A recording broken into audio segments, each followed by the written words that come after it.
RSS की मुश्किल बढ़ने वाली है। आरएसएस भारत सरकार को टैक्स क्यों नहीं देता? जब देश की तमाम गैर राजनीतिक संगठन या कोई भी छोटा से बड़ा संगठन, बड़ी से छोटी कंपनी, जब सब भारत को टैक्स देने का काम करता है, अगर टैक्स नहीं दे तो ईडी सीबीआई पहुंचकर कार्रवाई करती है। वही आरएसएस को इन तमाम मामलों में छूट क्यों है? यह सवाल आईटी मिनिस्टर ने कर्नाटक में उठाया और यह मुद्दा धीरे धीरे बढ़ता चला जा रहा है। इस हद तक बढ़ गया कि स्टेट के अंदर अब आरएसएस को बैन करने की प्रक्रिया शुरू कर दी। किस स्टेट ने बैन की प्रक्रिया शुरू की? और चुनाव से ठीक पहले बंगाल के अंदर ममता बनर्जी ने आरएसएस के खिलाफ कौन सा बड़ा कदम उठाया, कौन सा बड़ा फैसला लिया, वो बताएंगे इस वीडियो में। देखिए, सबसे महत्वपूर्ण बात, तमाम पार्टियां, तमाम संगठन, तमाम कंपनियां, टैक्स देना पड़ता है सबको। भारत की तरक्की के लिए टैक्स सबसे जरूरी है। और आरएसएस जो कहती है कि विकसित भारत की बात करते हैं, वही आरएसएस खुद टैक्स नहीं देती है। और मंत्री ने तो यहां तक कहा कि जब हम उनसे पूछते हैं कि टैक्स क्यों नहीं देते हो, तो वो कहती है कि हमें तो गुरुदक्षिणा मिलता है,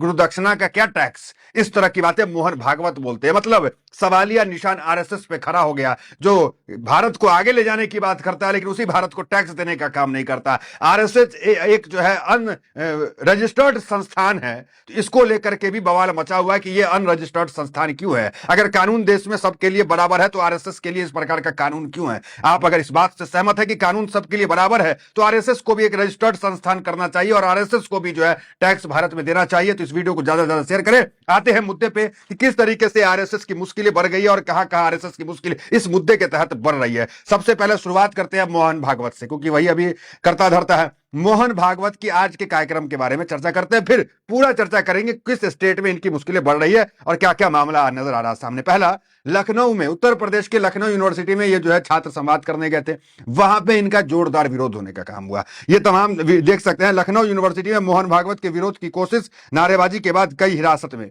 तो कई को फिलहाल हिरासत में ले लिया गया और ये काफी विरोध जता रहे थे। विरोध किस बात का? क्योंकि मोहन भागवत कुछ इस तरह का बयानबाजी कर बैठे। क्या बयान है? भारत में रहने वाले मुस्लिम भी हिंदू हैं, वे कोई अरब से नहीं आए, घर वापसी का काम तेज होना चाहिए, जो लोग हिंदू धर्म में लौटे उनका ध्यान भी हमें रखना होगा।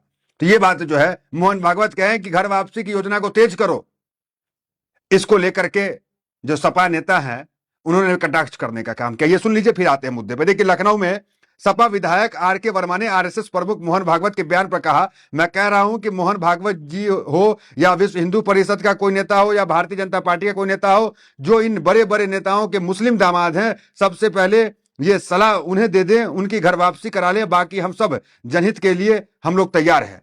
तो उनका कहना है कि जो दामाद बना के बैठे हैं बड़े बड़े नेतागण, पहले उस दामाद की घर वापसी करा लीजिए आप, तब जाकर के किसी आम मुसलमानों की घर वापसी आप करेंगे। तो ये बात जो है कहा जा रहा है। अब आते हैं सीधे बंगाल पे।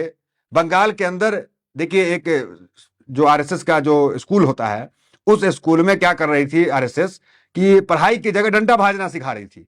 अब जब पढ़ाई की जगह डंडा भाजना आप सिखाओगे तो कोई भी सरकार तो बैन लगाएगा ही।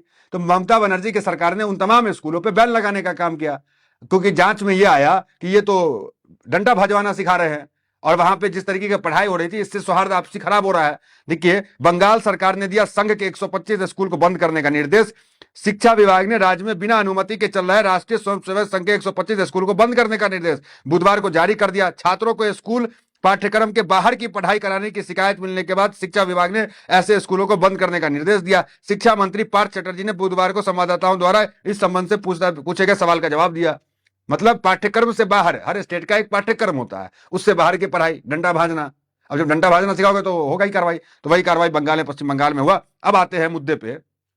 कर्नाटक सबसे महत्वपूर्ण है। यहां पर कर्नाटक के अंदर जो खड़गे साहब है, राष्ट्रीय अध्यक्ष है कांग्रेस के, मल्लिकार्जुन खड़गे, उनके बेटे कर्नाटक के अंदर मंत्री हैं, प्रियांक खड़गे।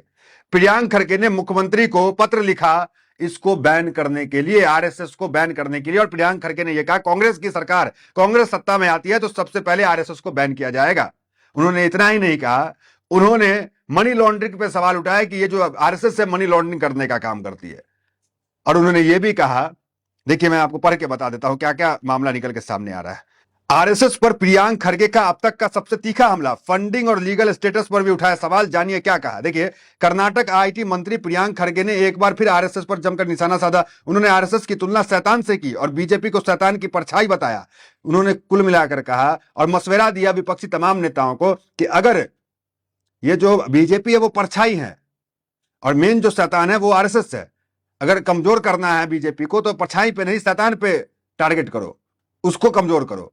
तो उन्होंने कुल मिलाकर कहा कि बीजेपी पे अटैक ना करके, हमला ना करके बयानों का, वो जो है आरएसएस पे करो, आरएसएस को कमजोर करो, उसकी विचारधारा को तोड़ो।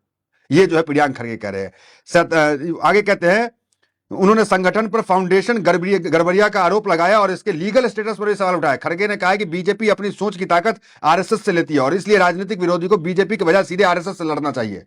आगे जो उन्होंने कहा, आरएसएस मनी लॉन्ड्रिंग में शामिल होने का भी आरोप लगाया और उससे फंड के सोर्स पर सवाल उठाया। उन्होंने दावा किया कि संगठन के पास 2500 से ज्यादा जुड़े हुए संगठनों के नेटवर्क है, जिन्हें कुछ अमेरिका और इंग्लैंड जैसे देशों में है। उन्होंने मांग की है कि दूसरे संगठन और नागरिकों पर लागू होने वाला कानून और संवैधानिक नियम आरएसएस पर लागू होना चाहिए। उन्होंने कहा, आरएसएस चाहता है हम अच्छे नागरिक बने, इनकम टैक्स दे, लेकिन वो खुद इससे आजाद रहना चाहता है। ये कैसे मुमकिन है? हमें इस पर सवाल उठाया।